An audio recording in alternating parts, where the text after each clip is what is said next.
हमारे प्रेजेंटर्स आए हैं, I hope so. Yes madam. चलो great.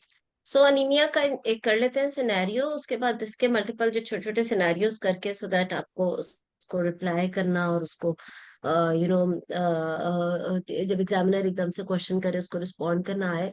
Not only that, in a clinical situation as well, इंशाल्लाह जब आप लोग होगे तो आपको एग्जैक्टली पता होता है कि हर एक को ब्लड लगाना या किसको आयरन देना है, किसको ओरल, वो चीजें आपको थोड़ी सी क्लैरिटी होगी। ठीक है।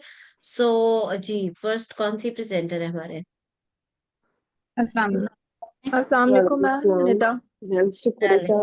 रणेंद्र चलो मिलती। सब लोग आए हुए। हम्म, जी मैम। चलो that's great। चलो स्टार्ट फ्रॉम निदा और फिर हम सबको इंशाल्लाह बीच में मौका देते हैं।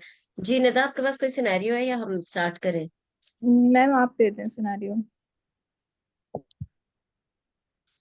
ओके, तो मैं थोड़ा सा कंपैरेटिवली इजी सिनेरियो देती हूँ, उसके बाद मैं मुश्किल दूंगी। So patient is gravida 3 para 2 with previous 2 cesarean sections and she is at 29 weeks of gestation with shortness of breath and she has been admitted in the ward for the correction of anemia.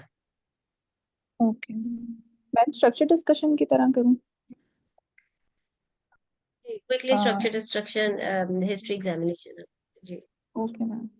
After mutual introduction, I will ask her about her name, age, married for education, sorry, status, एक minute, मैं एक occupation. दफा scenario repeat करूंगी। Gravida 3 para 2 with previous 2 cesarean section at 29 weeks of gestation, came with shortness of breath and she's been admitted in the ward for a correction of anemia. जी निदा, जी ma'am. structure discussion. जी ma'am. After mutual introduction, I will ask my patient about her name, age, married for education, occupation, her last menstrual period, her last child born, and how many girls and boys she has, were her periods regular or irregular, and does she know about her blood group or not. Further, I will ask my patient about her symptoms. As she is admitted with the symptoms of shortness of breath, I would like to evaluate about her shortness of breath, and that at what at time she has shortness of breath, like on lying, on in sitting, or during a work, while doing house chores, about further weakness, easy fatigability, and any blood test done, and is there any documented red blood deficiency. Further, I will ask my patient, was she taking any treatment in this pregnancy? Was this oral or parenteral, and does she have any transfusion in this pregnancy? And I will ask about if she's taking oral, does she have any GI discomfort, any nausea, vomiting, or diarrhea, or and if she and what tablet she was taking, if she knows the name of it. Further, I would inquire my patient about infections, like if does she have any burning micturition, any smelly vaginal discharge, any sore throat, cough, or sneezing, and any thyroid symptoms, any cold or heat intolerance. And I will ask my patient about her nutritional status. Does she take meat, egg, milk, vegetable, and fruit, and what quantity? And any history of blood loss, like PR bleed or hematuria, or hemoptysis, or any history of fever in this pregnancy, and any perineal itching or passage of worms. And further, I will ask my patient about any history of blood transfusion in the previous pregnancy, or any history of anemia in the previous pregnancies, and how was it treated in the previous pregnancies, and any family history of blood transfusions, or any hemoglobinopathies in the family. As my patient is Gravida 3 para 2, I will ask her about the interpregnancy interval also. Did she breastfeed her babies, and for how long? And any history of PPH, or postpartum hemorrhage or antepartum hemorrhage in the previous pregnancy and in this pregnancy. And then I will ask my patient about her folic acid intake in the first 3 months, and about her dating scan, and did she have any flu-like symptoms in the first trimester? I will ask my patient about her quickening and her anomaly scan, and to rule out any fetal anomalies, and about her placental localization as well.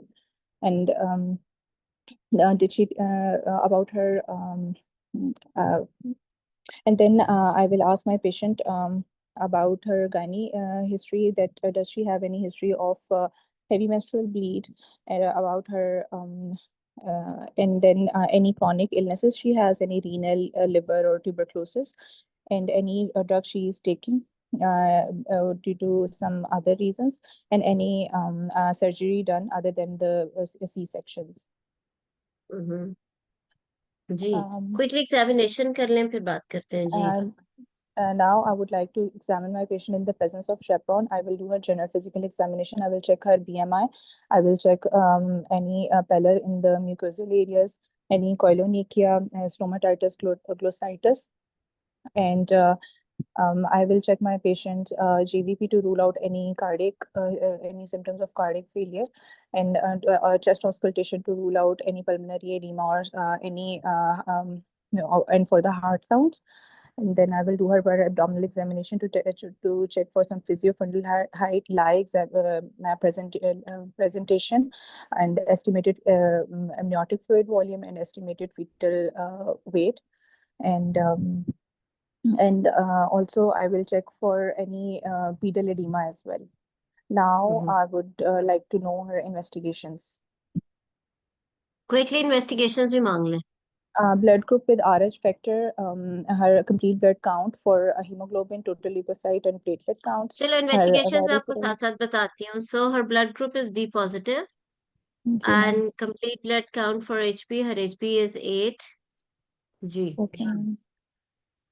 And red cell indices, mean microcytic corpuscular. Hypochromic Okay, and her peripheral smear, ma'am. If मैंने कहा done. Microcytic hypochromic जी Okay, ma'am. And serum ferritin.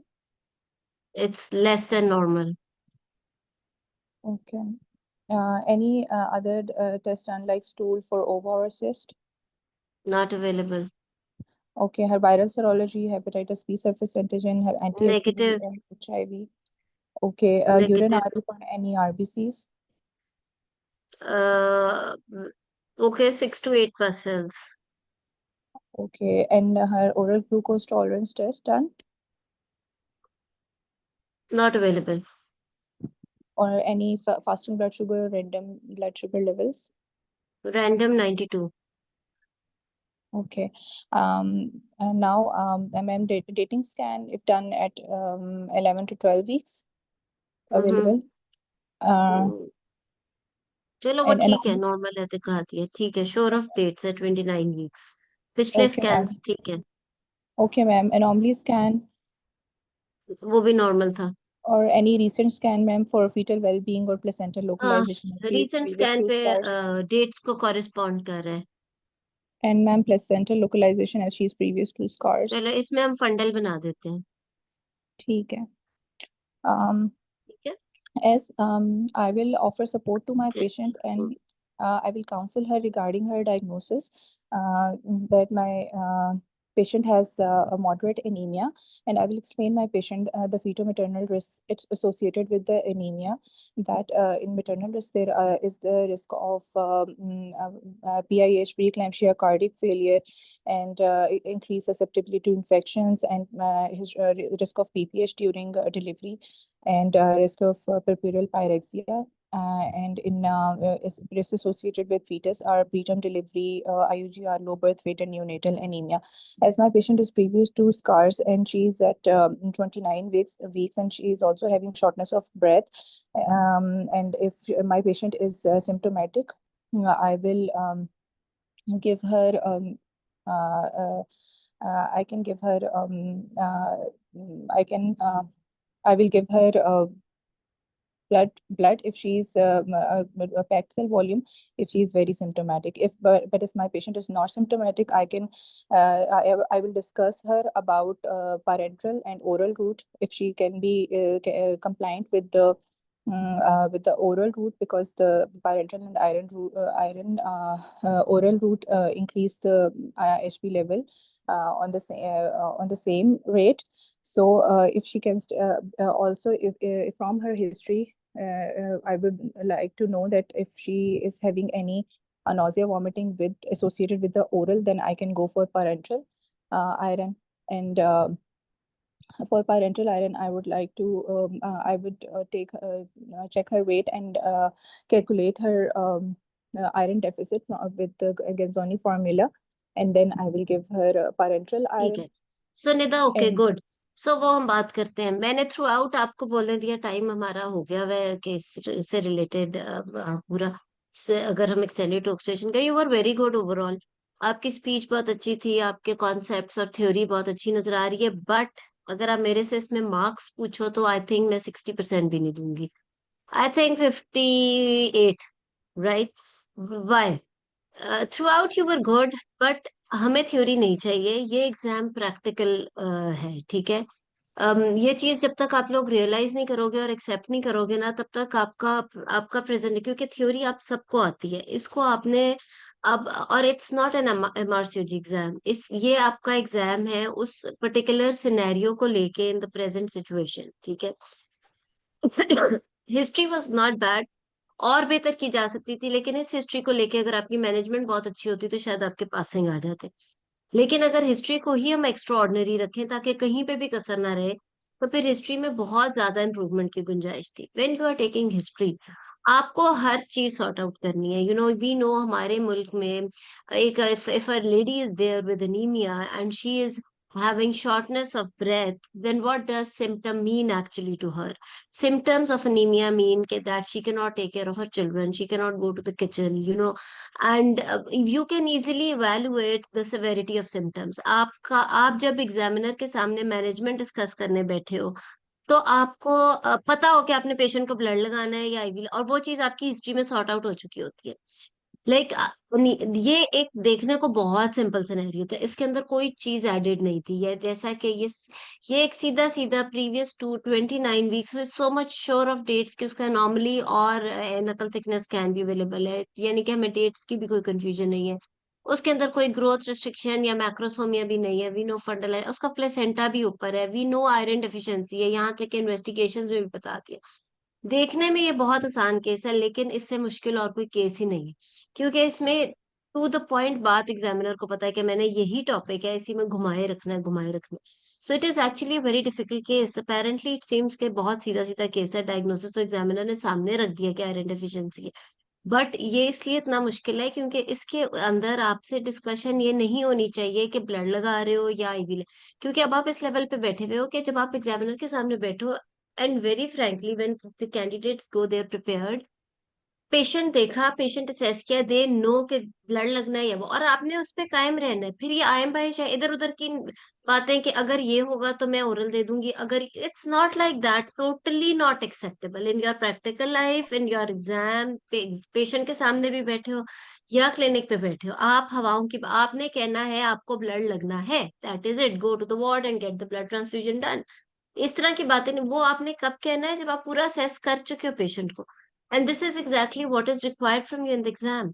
When you sitting in front of the examiner, आप कहो कि मेरे patient ने for example oral iron ली, उसको नहीं इफेक्ट की, या वो नॉन कंप्लाइंट थी बिकॉज ऑफ द सिम्टम्स और एनीथिंग एल्स, और मे बी बिकॉज, या उसको इतने सिम्टम्स हैं कि उसका जो है, she can not even go to the kitchen, उसका तो घर संभालना मुश्किल हो गया है, तो शी नीड्स ब्लड ट्रांसफ्यूजन, ठीक है? ताकि इस चीज पे टाइम ना वेस्ट हो, क्योंकि अब तो आप देखो ये एक्सटेंडेड टॉक्स है। अगर आपका हिस्ट्री एग्जामिनेशन इन्वेस्टिगेशन एक जगह एक स्टेशन पे हो रहा है, इस वाले सिनेरियो का, तो दूसरे स्टेशन में जाकर आपका मैनेजमेंट डिस्कस हो रही है। तो जब आप बैठे हुए मैनेजमेंट के लिए, तो आपके टाइम इस चीज पे वेस्ट ना हो, वो 10 मिनट के ब्लड क्यों लगाया, ओरल क्यों दिया, आईवी क्यों दिया। इंस्टेड इस पे डिस्कस हो कि इसके अंदर आयरन क्यों सूट नहीं की, कौन सी फॉर्म ऑफ आयरन देते तो बेहतर था, ओरल आयरन की कौन सी प्रिपरेशन में कितना आयरन था तो देते, आईवी आपने क्यों नहीं दिया, why iron sucrose, why not carboxymaltose, और why carboxymaltose, why not sorbitol, right? This should be your level, in, ताकि आप पास हो सको। Not like why blood and why, not if and buts. उसकी क्लैरिटी तो पेशेंट को देखते ही एग्जामिनर को भी है और आपको भी होनी चाहिए। अगर अभी वही लेवल है कि यही फैसला नहीं हो रहा कि ब्लड लगना है या आईवी, तो फिर तो मतलब अब वो भी मैंने आपको 58 इसलिए दे दिया क्योंकि आपकी स्पीच अच्छी थी, आपकी थ्योरी सारी नजर आ रही थी। यानी आपको पता है कि आईवी कब देना है, but you are not able to assess from a patient practically कि इसके अंदर ब्लड की जरूरत है या आयरन की जरूरत है, किस चीज की जरूरत है। अच्छा, उसके बाद अगर हम इस चीज को कैसे सेस करें क्विकली में, मैंने नहीं किया कि मेरे बहुत लेक्चर्स यूट्यूब के ऊपर भी हैं और मैं बहुत क्लासेस ले चुकी हूँ, बट अगेन मैं आपको क्विकली इसका हिस्ट्री लेने का तरीका बता देती हूँ। देखो, जब आप हिस्ट्री ले रहे होते हैं, बेशक पेशेंट शॉर्टनेस ऑफ ब्रेथ के साथ है, इस सिनेरियो को तो इतना आसान कर दिया गया कि ये सिनेरियो में बोल दिया गया है कि she is admitted in ward for the correction of anaemia, right, which means that she is a case of anaemia. Even then, shortness of breath is not an ordinary symptom. Please rule out, all the DDs related to it. You start with the shortness of breath. पहले तो ये define करो कि उसे है भी कि नहीं, और फिर उसको एसोसिएट करो विद एनीमिया, जैसे निदा ने किया बहुत अच्छा कि इजी फटीगेबिलिटी और loss of concentration and all that, और उसको फिर रूल आउट थोड़ा सा हार्ट के साथ भी कर लो कि क्या उसको शॉर्टनेस ऑफ ब्रेथ, रात को सोते हुए तो नहीं उठना पड़ता, और चेस्ट पेन तो नहीं है, पेल्पिटेशंस और एक्सेट्रा एक्सेट्रा, ठीक है। हार्ट और अनीमिया दोनों को आप जब रूल आउट कर लोगे, तो फिर आपने देखना है कि ये शॉर्टनेस ऑफ ब्रेथ किस इंटेंसिटी तक है, what exactly is is the quality of life in her regarding this symptom, जैसा कि वो भी निदा ने कोशिश तो की रूल आउट करने की, लेकिन उसको इतना स्पेसिफाई कर दें कि एग्जामिनर को नजर आ जाए कि why you know specifying the severity of symptoms, ताकि आप अकॉर्डिंगली मैनेज कर सको कि ब्लड लगना है या नहीं लगना। तो उसको आपने किया, उसमें तो आपने सिर्फ एक सवाल आपने पूछना होता है, जाहिर है सीढ़ी चढ़ के तो हर प्रेग्नेंट औरत को सांस चढ़ना है, या कुछ काम करके आपने उससे एक चीज पूछनी है कि आपके घर में किचन कौन चला रहा है आजकल, आपके घर में बच्चे कौन संभाल रहा है आजकल, a patient with severe symptoms of anemia is unable to take care of all these things. और वो खुद कहेगी कि मेरे तो घर में हर चीज खराब हो गई है, because I can not even get up, मैं तो किचन तक नहीं जा सकती, ठीक है। तो it means that something is really affecting the quality of life of a lady जो हमारे सोसाइटी में घर पे बच्चे देख रही है। तो आपने किसी तरह इस तरीके से अनीमिया को वो करना है।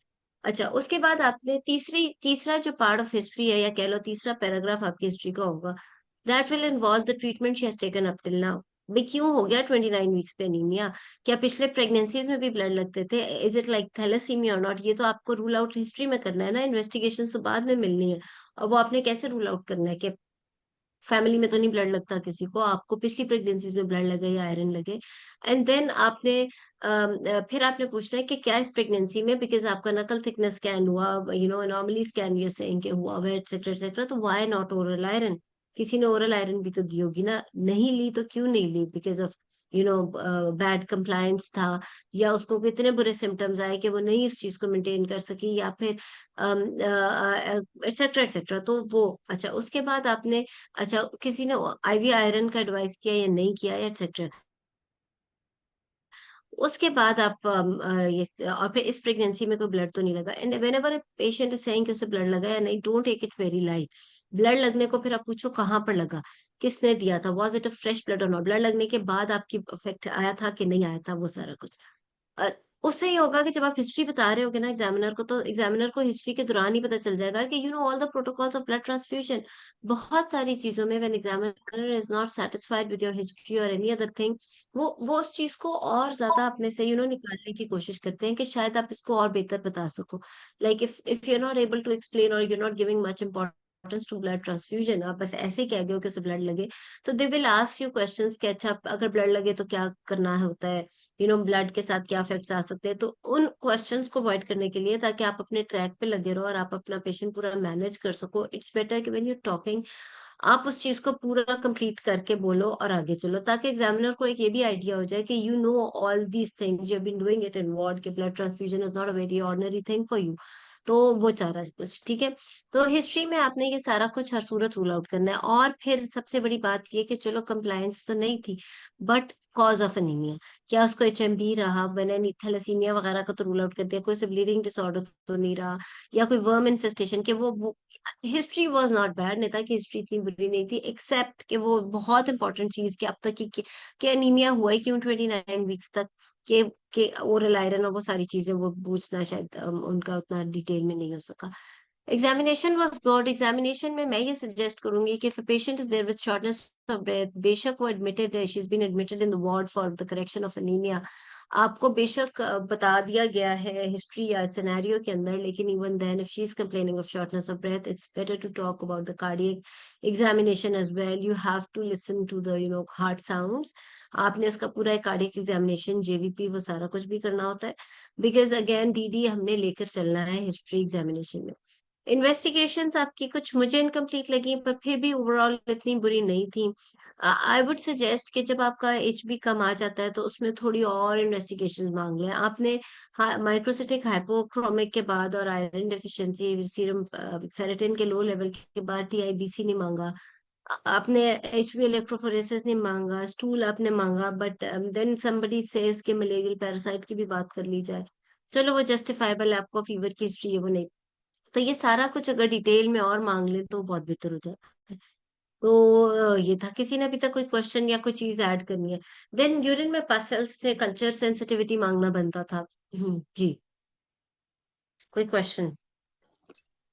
मैडम एक क्वेश्चन था कि अगर सीरम फेरेटिन भी लो मिल रहा है, रेड सेल इंडाइसिस भी ऑल लो मिल रहे हैं, और अगर वो मल्टी ग्रेविडा है तो भी हम एचपी इलेक्ट्रोफोरेसिस की बात करेंगे, या प्राइमरी अगर है आई तब भी हम think HP you are electrophoresis? Right, you are right. MCHC भी अगर लो है, सब कुछ लो है, even then I would suggest there is no harm in getting HP electrophoresis done. उसकी वजह ये है कि देखो, दो ऑप्शंस है, अगर आप नहीं कराते तो आप जस्टिफाई कर सकते हो, जैसे कि अभी आपने सारे बातें बोली नौरीन ने के पिछली प्रेगनेंसीज गुजर गई और एटसेट्रा एटसेट्रा, वो सारा कुछ, वो भी एक जस्टिफाइबल बात है, आपको एमसीएचसी भी नॉर्मल है, कोई बहुत ज्यादा इंडिकेशन नहीं है। बट अगेन अगर आप करा भी, क्योंकि आप ये भी कह सकते हो कि resources, it's an expensive investigation और ये वो, और मेरी ओवरऑल मैनेजमेंट में फर्क नहीं आना because she is having iron deficiency anaemia, और अगर एचबी इलेक्ट्रोफोरेसिस का थैलेसीमिया का मसला होता तो मुझे पहले किसी और प्रेगनेंसी में डायग्नोज हो चुका होता। लेकिन अगर आप करा भी लोगे तो आप ये कहोगे कि because she is having anaemia और कभी इसका वर्क अप हुआ ही नहीं है, तो मैं खैर एक Hb, because sometimes there is a mixed picture, there is iron deficiency as well as thalassaemia, तो उस तरीके से भी ठीक है। तो अगर आप वो वाली पहली वाली जस्टिफिकेशन भी दोगे तो वो कुछ इतनी गलती होगी। कुछ डिपार्टमेंट्स में नहीं कराया जाता एचपी इलेक्ट्रोफोरेसिस, बेशक वो हो, अगर एमसीएचसी नॉर्मल है और बेशक वो प्राइमरी भी हो तो भी वो एचपी इलेक्ट्रोफोरेसिस नहीं कराते बिकॉज ऑफ द रिसोर्सेज और पेशेंट की उसकी वजह से कि बहुत ज्यादा पेमेंट हो जाएगी। लेकिन कुछ डिपार्टमेंट्स में प्रोटोकॉल होता है कि तो जो आपका डिपार्टमेंट में होता है आप वो भी कह सकते हो। जी करा। डॉक्टर रूपा, अगर पीआईबीसी एग्जाम नहीं किया क्या, कितनी पेशेंट का वक्त आप करती थी? आवाज नहीं आ रही आपकी, कट रही है, आप लिख के पूछ लिया तो। हम्म, डॉक्टर पीआई का पीसीपी आप करती हैं? आवाज नहीं आई, सॉरी, आपको चैट पे लिख लें। अस्सलाम किसी ने वालेकुम क्या, अगर डॉक्टर। प्राइमरी ग्रेविडा होता तो कराती है वो, यस आई वुड सजेस्ट। अब देखो, same rule applies to primary gravida, but again अगर प्राइमरी ग्रेविडा में एचपी पहले ही कम आ रहा है, like if it is even 9 और 10 फर्स्ट रिपोर्ट में, तो आई वुड से कि आप उसको पूरा एवेलुएट तो करते हो। लेकिन अगेन अगर एमसीएचसी नॉर्मल से कम है और यू गेट अ सोर्स कि उसको एचएमपी थी या कुछ ऐसा था, तो फिर आप जस्टिफाई कर सकते हो अगर आपके डिपार्टमेंट में हर एक में एचबी इलेक्ट्रोफोरेसिस नहीं होता तो।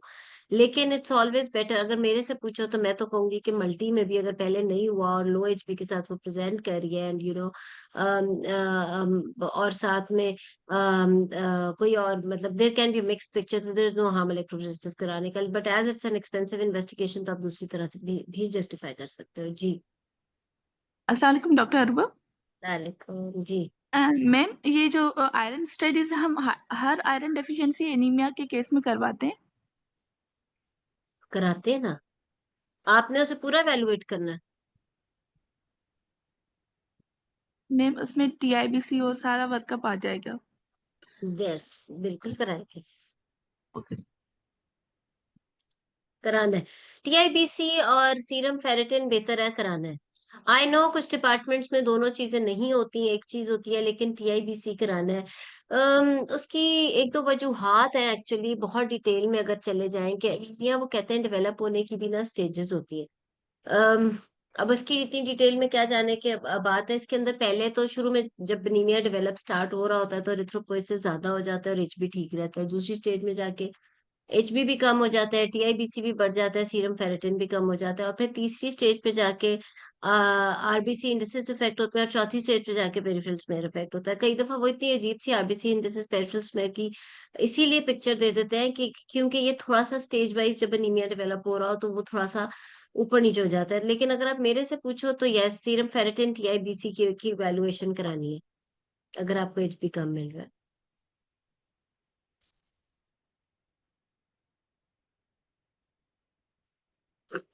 ठीक है। So good. अच्छा, सो मैनेजमेंट, मुझे मैनेजमेंट का मजा खास नहीं आया निदा। अगर किसी और ने इसी सिनेरियो को लेकर मैनेजमेंट बोली है तो बोले, कोई और वॉलंटियर।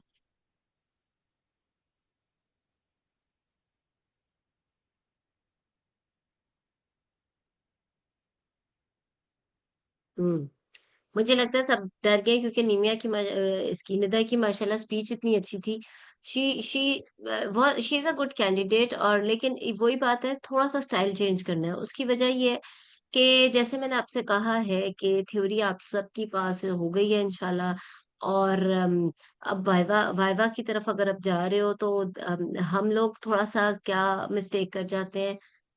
नो डाउट जो एमआरसीयू जी दे रहे हैं या जो दे चुके हैं या जो तैयारी कर रहे हैं साथ साथ, उनको एक थोड़ा सा एडेड बेनिफिट होता है या एक एज हासिल होता है as compared to other candidates, because they are more knowledgeable and they're more confident, they've got more references to talk about। लेकिन फिर भी मैं बार बार कहती हूँ कि ये एग्जाम कभी भी आप ओवरलैप नहीं कर सकते हो। पिछला एग्जाम में खास तौर पे बार बार यही रियलाइज कराया गया कि this exam is FCPS, which means that it's more of a practical exam and not a theoretical exam. और इसके अंदर आपने अपने पेशेंट के रिसोर्सेज और अपने पेशेंट की असेसमेंट को लेकर चलना है। इसमें जितनी आपकी प्रैक्टिकल अप्रोच होगी उतना ही बेहतर होगा। So if we talk about this patient who's got 8 Hb and who seems to be symptomatic, तो आपने इसमें एग्जामिनर को कन्विंस करने के लिए इस तरीके से बोलना है कि ये मैं पहले भी क्लासेस ले चुकी हूँ, बट अगेन बहुत इंपॉर्टेंट बात, you ma'am you will say that management I will. Purifier कर लूँ? जी जरूर मैडम मैं करें। करूँ?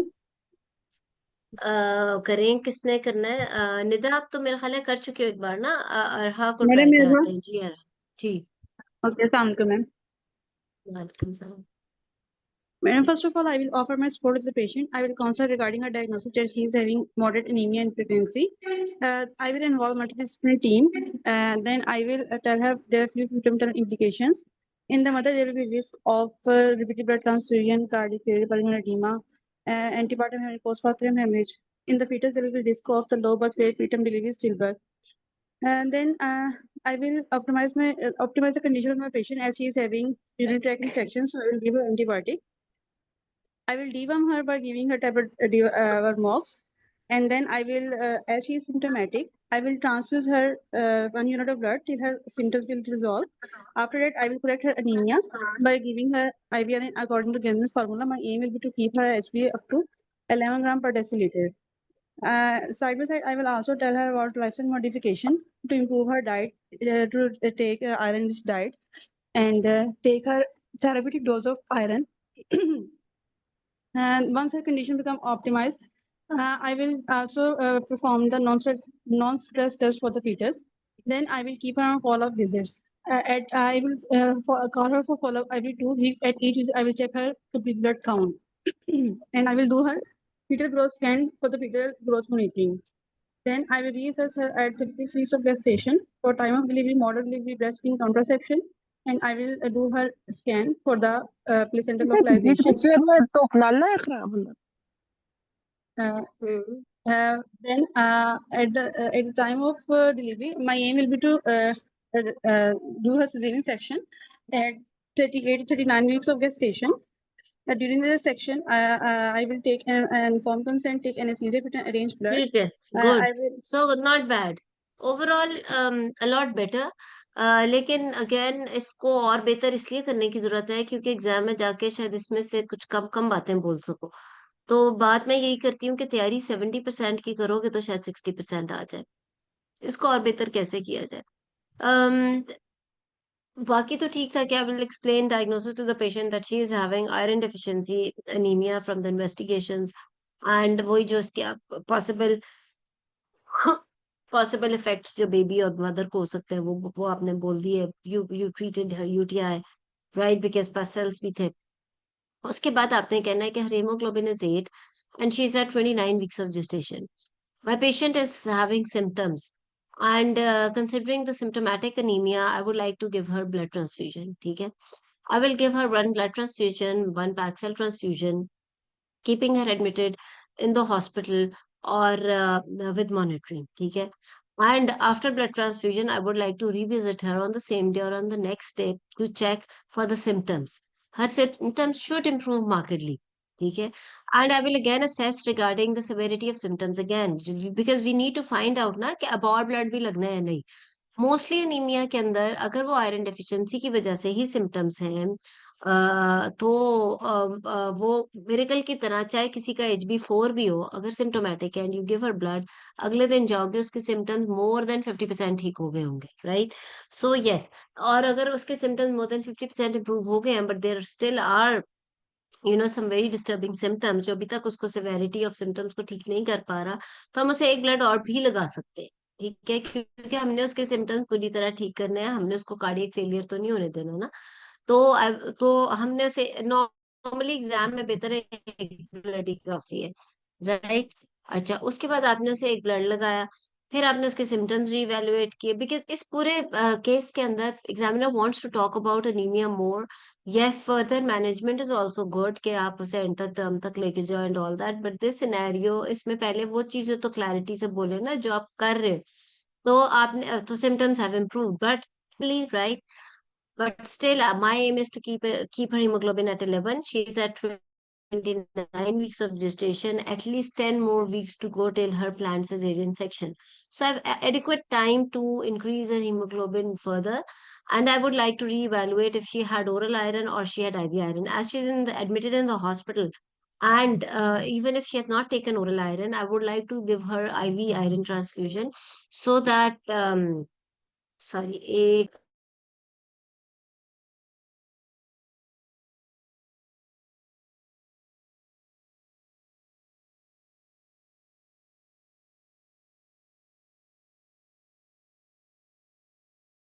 You sorry.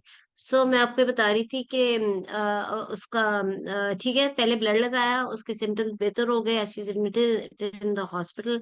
और पहले for example if she has taken oral iron, वो सूट नहीं की, तो I would like to give her IV iron, right.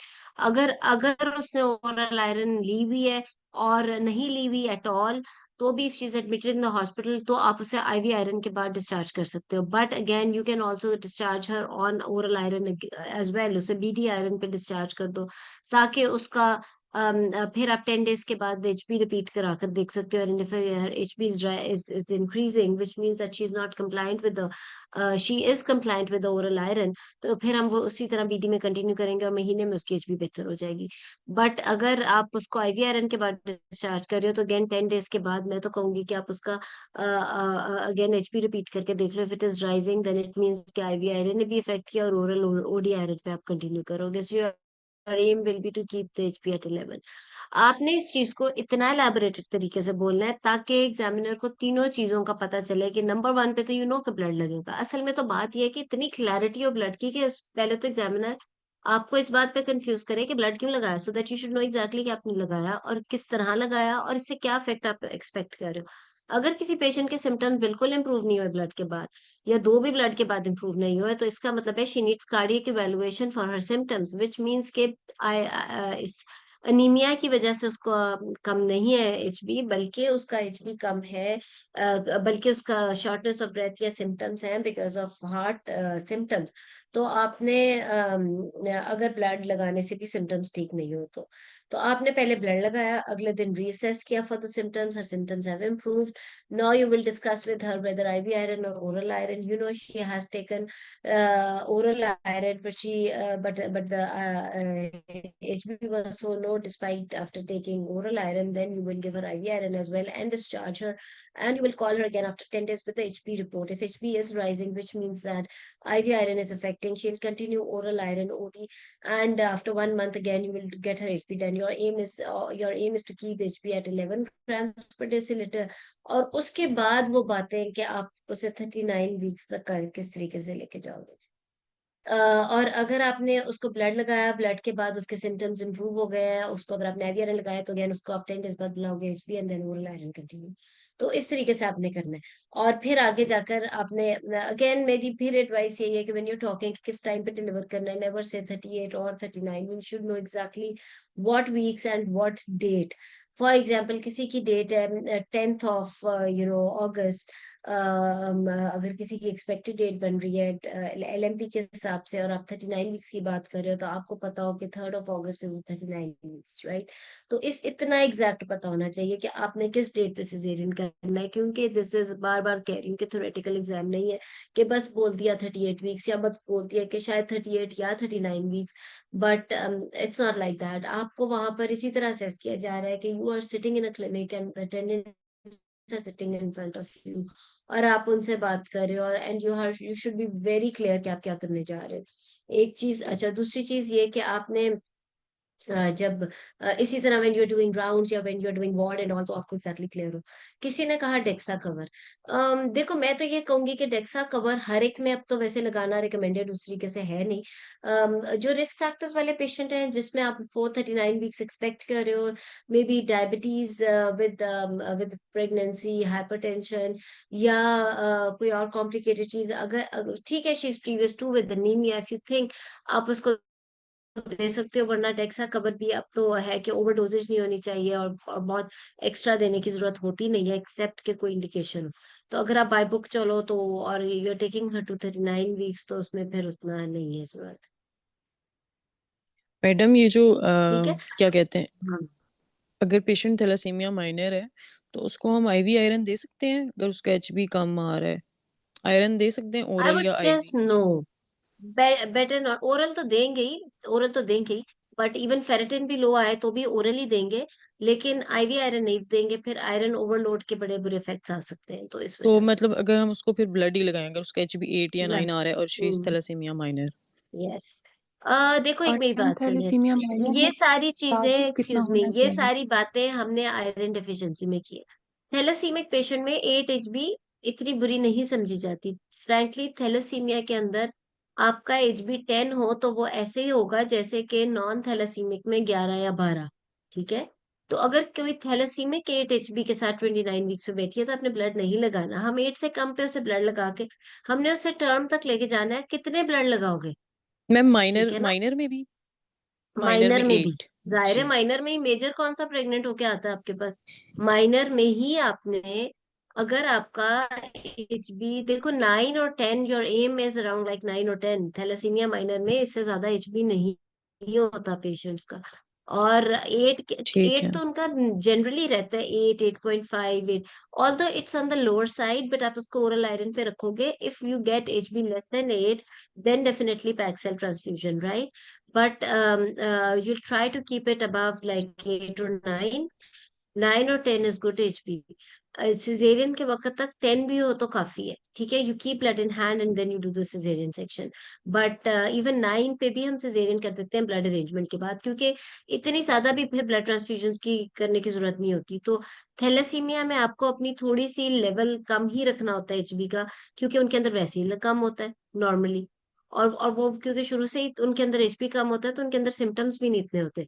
तो इसलिए आपने थैलेसीमिया माइनर के अंदर ब्लड जो है वो हर एक में ऐसे नहीं लगाते रहना कि क्योंकि ये 10 से कम है तो मैं लगा दूं blood. It's not like that. Madam thalassaemia trait में साथ में जो है वो ओरल आयरन आयरन ठीक है. डेफिशिएंसी एनीमिया भी हो सकता है ना? डेफिशिएंसी तो हमारे मुल्क में हर खातून में, तो मैडम हम इसे ओरल चाहे वो आयरन थैलेसीमिक है या नहीं है. मैडम हम ओरल आयरन को दे हम्म सकते हैं थैलेसीमिया माइनर में भी? Oral iron. ओरल आयरन तो देंगे ना, ओरल आयरन तो देना ही है। ठीक है, अच्छा, गुड। अब इसी सिनेरियो को मैंने थोड़ा सा चेंज करना है। अगर यही पेशेंट है gravida 3 para 2 with placenta previa और प्लेसेंटा क्रीटा, 29 वीक्स पे 8 HB के साथ आई है and she is not symptomatic, 29 weeks पे जी, but on ultrasound she has placenta previa और प्लेसेंटा क्रीटा, फिर क्या करते? She is not symptomatic. एक मिनट, एक्सक्यूज मी। मैम फिर भी पैक्सेल ही लगाते इसको। हमने अभी तो पैक्सेल लगाया ना, क्योंकि शी वॉज सिम्टोमेटिक। मैंने अब कहा है कि this patient is not symptomatic and she is having 8 HB but her she has got ultrasound report showing placenta previa ma'am and Creta. फिर क्या मैम करते? हम मैम मैम आईवी बस तब वो भी मैम एक तब एक भी हम करके। इसे पैक्ड सेल ही लगाते, क्योंकि मैम एनीमिया की वजह से पेशेंट अर्ली लेबर में भी जा सकती है, और ऑलरेडी अगर उसे मॉर्बिड हेरेस ऑफ प्लेसेंटा, तो फिर हम उसका HP we have to keep it till 11 all the time, ताकि किसी भी इमरजेंसी में हाउ अगर मच उसे packed cells you will give? Ma'am, to this patient, we can give one packed cell and then later two packed cells. Ma'am, 10 पे तो at least हो, and later on we can give her a parenteral iron also. और फिर उसके बाद हम उसका 2 weeks के बाद HP रिपीट करके देखेंगे। और मैम हमने इसको throughout we have to keep the HP till 11 grams.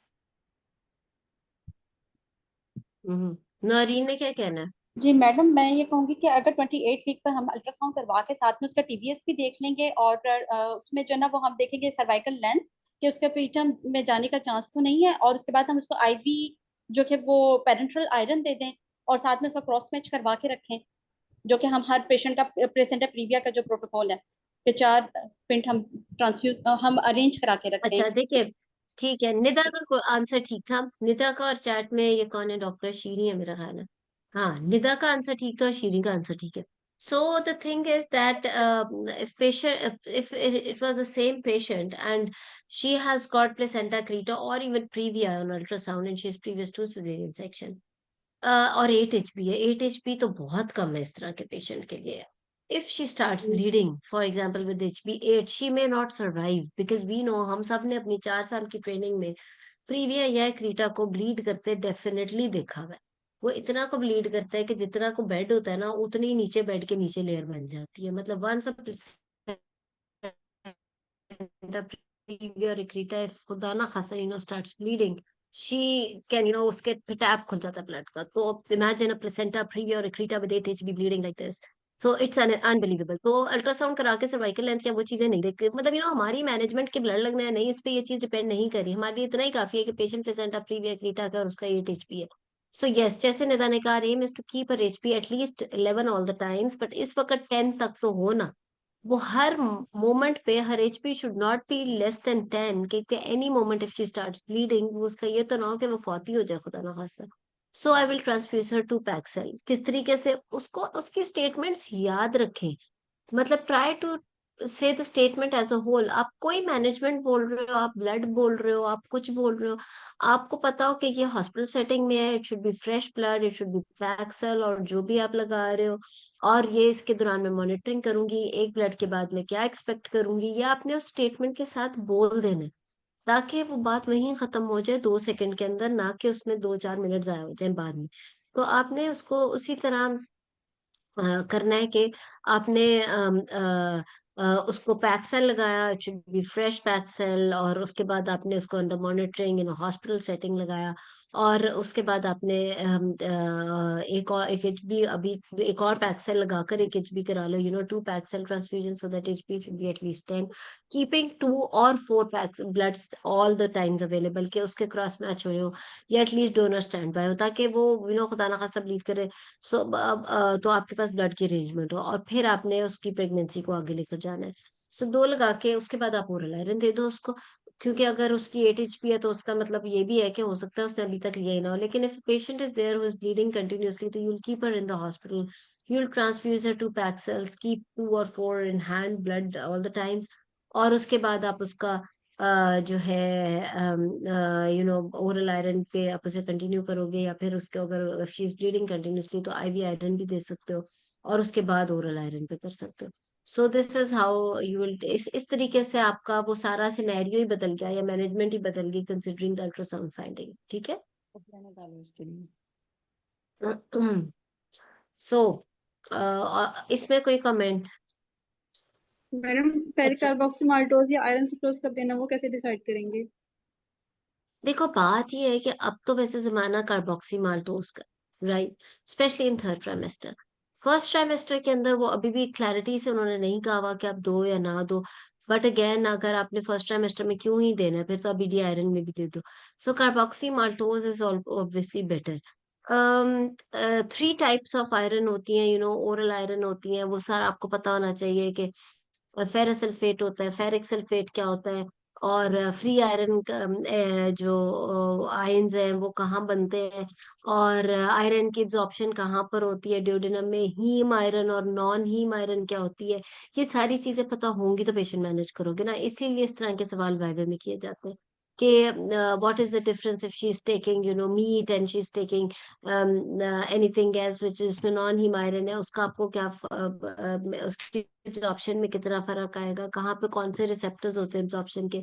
उसके बाद आपके जो डिफरेंट आयरन की कंपोजिशंस है, what if a patient is having symptoms और is having indigestion after taking one type of iron, तो what difference can you bring to her, कि किस तरीके से। तो अगर आप टाइप ऑफ आयरन भी चेंज, आपको ये पता होना चाहिए कि कौन से में कितना एलिमेंटल आयरन है किस प्रिपरेशन में, जो हमारी कॉमन हाइब्रिड फॉलिक है, फीफॉलवेट, सेंगोबायोन, पॉलीमार्ट, इन सब के अंदर एलिमेंटल आयरन कितना कितना है, थोड़ा सा ये आपको पता होना चाहिए, ताकि आपको पता है कि इफ यूर आपने वहां एग्जाम में बैठ के, मैं आपको बार बार यही कहती हूँ कि सिर्फ ये नहीं कह देना कि मैं ओरल आयरन दे रही हूँ, मैं फेरस सल्फेट दे रही हूँ। If you talk more about in the way कि मैंने उसे हाइब्रिड फॉलिक दी बिकॉज इसमें 100 मिलीग्राम एलिमेंटल आयरन है, या मैंने सेंगोबायोन दी बिकॉज ठीक है उसके अंदर 30 मिलीग्राम एलिमेंटल आयरन है, but she is more comfortable with Sangobion, but at the same time you should know कि आपको पता होना चाहिए कि इन दोनों में अगर at the end if they have ferrous sulphate और उसकी ओवरऑल आयरन एब्जॉर्प्शन या आयरन फॉर्मेशन बॉडी में जाकर सेम है, तो आप एक कुछ जैसे कहते हैं ना कि एब्रेट फॉलिक सूट नहीं की तो चलो पॉलीमार्ट लेके देख लो, या अगर पॉलीमार्ट सूट नहीं की तो चलो सेंगोबैन लेके देख लो, मतलब दीज ऑल डोंट, और change of the medicine does not benefit patient. जिसको ओरल आयरन सूट नहीं की उसको कोई और भी आयरन सूट नहीं करेगी। However, there is a compound which is I think maltopher, अब मुझे उस तरीके से उसमें याद नहीं रहा, इसलिए हम चेंज कर देते हैं, या वो करते हैं कि जी आप उसको माल्टोफर का ले लें, क्योंकि उसके अंदर देर इज अनदर, उसके अंदर फ्री ऑक्सीडेंट शायद कम बनते हैं, कुछ ऐसा, ये देख लेना इसकी थ्योरी। बट अगेन उसमें फिर ये होता है कि माल्टोफर को आपको बीडी डोज देनी पड़ती है। तो इस तरीके से कुछ चीजें, ये आपको क्लैरिटी होनी चाहिए। अगर पेशेंट कह रहा है कि मैं कंप्लाइंट नहीं हूँ, तो एग्जामिनर उस चीज को भी लेकर बैठ सकता है कि ये कंप्लायंट नहीं है तो क्यों नहीं है, और आप इसके लिए क्या करेंगे। ठीक है। Then IV iron, IV iron की भी सारी फॉर्म्स आपको पता होनी चाहिए। जो आईवी आयरन है इसके अंदर एक तो जाहिर है ओरल आयरन की फॉर्म है, फिर आईवी आयरन के अंदर सुक्रोज है, कार्बोक्सी माल्टोज है, और सॉर्बिटॉल है। इसके थोड़े से मॉलिक्यूलर वेट में फर्क होता है। Heavy to low, heavy to light की तरफ होता है, जैसे sucrose is a little heavier, sorbitol is the lightest, और इन बिटवीन, इसी वजह से जो थोड़ा सा हेवियर होता है उसमें थोड़ा सा रिएक्शन का चांस होता है, जो लाइटेस्ट है उनकी, ये चीजें आपको थ्योरी में थोड़ा सा मिलेंगी, नेट से देख लो, कुछ बुक्स में भी लिखा हुआ है वो सारा कुछ। तो ये आपको थोड़ा सा पता होना चाहिए कि, और ये कि जब आईवी आयरन भी दे रहे हो तो किस तरह से दे रहे हो और कितनी डोज में दे रहे हो, और आपको कितना फायदा हो रहा है उस तरीके से। फिर आपको ये एग्जैक्ट इंडिकेशंस पता होनी चाहिए कि पार एंट्रल आपने कब दी, ओरल आयरन कब सूट नहीं की कंप्लायंस की वजह से, या एब्जॉर्प्शन का प्रॉब्लम हो रहा है, या वो सारा कुछ। और उसके अलावा ये कि किसी ने बड़ा अच्छा बीच में बोला था कि मैं सबसे पहले उसने डीवर्म किया, बिकॉज हमारे मुल्क में worm infestation is the commonest actually. तो वो पूरे पूरी फैमिलीज को थोड़ा सा डीवर्म करने की जरूरत पड़ जाती है, तो वो आपने करना है। और तीसरी चीज ये कि फिर ब्लड कब लगाना है। ब्लड के सिम्टोमेटिक तो हमने बात कर ली, ब्लड की 2 या 3 से ज्यादा इंडिकेशंस नहीं है ऑब्स्टेट्रिक्स में ब्लड लगाने की। एक तो यही कि सिम्टोमेटिक है, क्लैरिटी है आपको कि she really needs blood, blood is otherwise लगाना बहुत बुरी बात समझी जाती है। I am telling you, there you will encounter patients in our country, आप लोग कर चुके होगे एनकाउंटर अब तक, because you have been through the 4 year training. Patient की एज भी 4 या 5 पहुंच गई होती है, and they sitting in your ward and you are, आप हैरान हो जाते हो उन्हें देख के, बिकॉज यार ये symptomatic even at the age be of 3 और 4।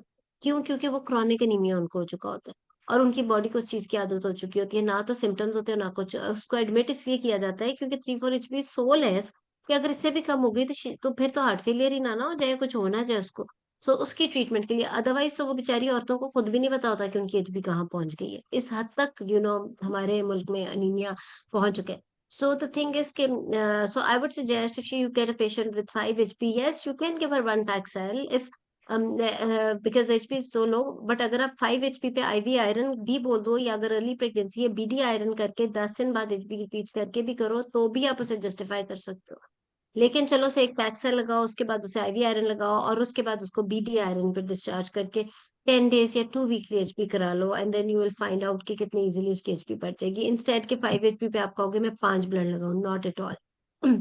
और इसके अंदर एंटीनेटली तो आई थिंक एक से ज्यादा ब्लड, आप लोगों ने भी नोट किया होगा अपने डिपार्टमेंट में कि एक से ज्यादा ब्लड किसी पेशेंट को लगता नहीं है, एक्सेप्ट कि वो प्रीविया क्रीटा है या थैलेसीमिया है और उसकी बहुत कम HB etcetera etcetera. Iron deficiency या डेफिशिएंसी एनीमिया को अगर वार्ड में एडमिट किया गया है, तो वो आपके वार्ड में भी एक ही ब्लड लगता है, उसके बाद डिसाइड हो जाता है कि BD आयरन देना है या उसको देना क्या। इसी तरह अदरवाइज तो ब्लड ऐसे नहीं लगाना, जैसे मैंने कहा कि तक की ट्रेनिंग में हम सारे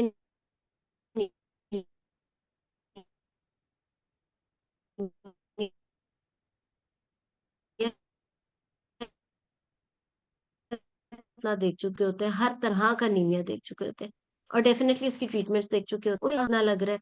उसके अलावा हम एक चीज और भी देख चुके होते हैं, खुदा ना खासा कि एक अच्छी हेल्दी पेशेंट आई डिपार्टमेंट के अंदर एडमिट हुई एनीमिया की करेक्शन के लिए, ब्लड लगा एंड शी डाइड। ये चीज हम देख चुके होते हैं, राइट? जब आप लोग इतने पेशेंट्स देख रहे हो अपने डिपार्टमेंट्स में, ट्रेनिंग में दिन और रात, तो उतने ही सारे केसेस, उतनी अच्छी बुरी बातें देखी जा रही होती हैं। और जब एक भी पेशेंट किसी ने ये देख लिया कि ब्लड लगने की वजह से शी डाइड, तो फिर सारी जिंदगी वो बंदा ब्लड लगाने के लिए बहुत ज्यादा केयरफुल हो जाता है, which is a very good thing. So बात करने का मकसद ये है कि don't take blood transfusion very light.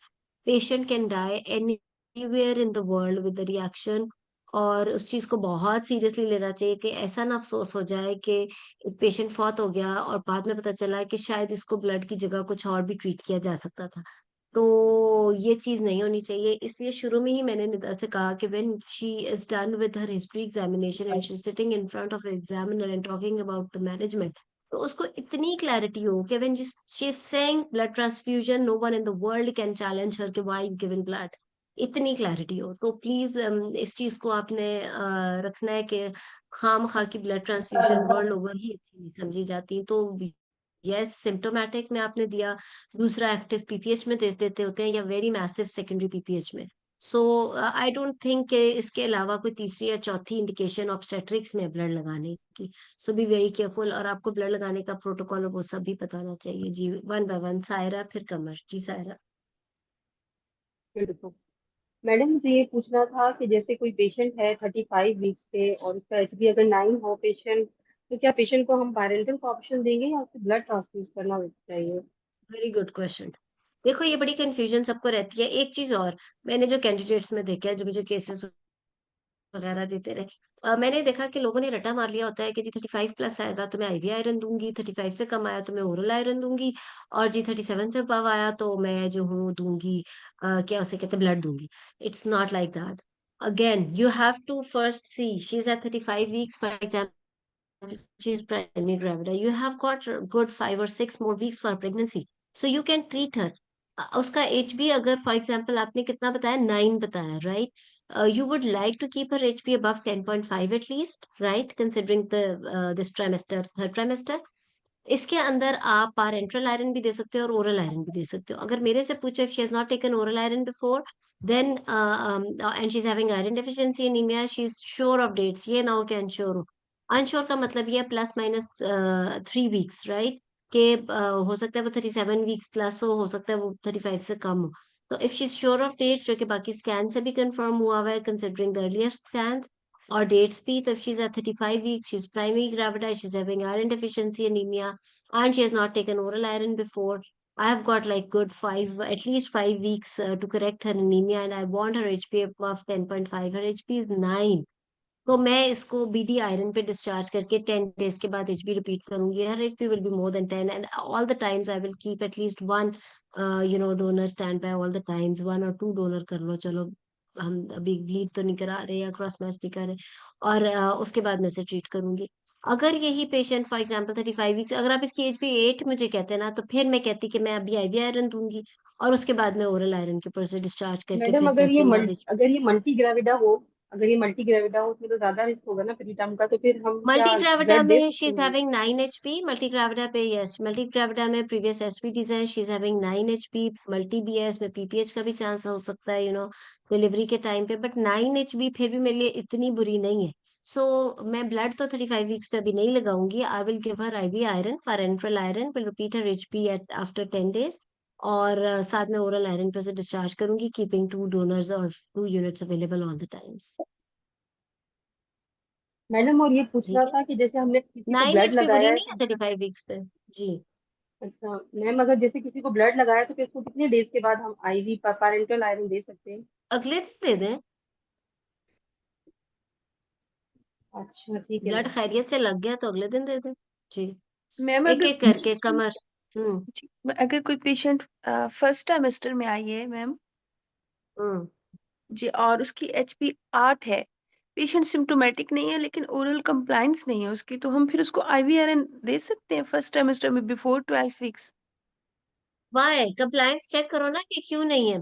Compliance check करो. अगर तो वो ओरल ले ही नहीं रही या इरेगुलरली ले रही है, she is careless about it, तो you have to make sure कि उसकी कंप्लायंस ठीक हो. अगर उसे हजम ही जी नहीं होती तो फिर यस आईवी देंगे आयरन उसको. मैम, 12 ठीक है. हफ्ते से पहले भी हम दे कमर का सकते हैं? क्वेश्चन फिर कवर फिर करते हैं. अस्सलाम वालेकुम madam. I know what you exactly mean to say, कि हम आईवी आयरन में थोड़ा सा कंट्रोवर्शियल है देना बिफोर 12 वीक्स इन पर्टिकुलर, या सेकेंड ट्राइमेस्टर से पहले खास तौर पे. और 8 HP के ऊपर if she is asymptomatic, obviously will explain to her के ओरल आयरन तो लेना भी बड़ा मुश्किल हो जाता है फर्स्ट ट्राइमेस्टर में. उसको आप डाइट की इम्पोर्टेंस बताओ और ओरल गोली दे के देखो. इफ शी इज नॉट बिल्कुल नहीं ले सक रही, तो फिर आप दे ही दोगे. फिर IV iron is the only option. Left behind blood तो बिल्कुल नहीं लगाओगे उस टाइम पे.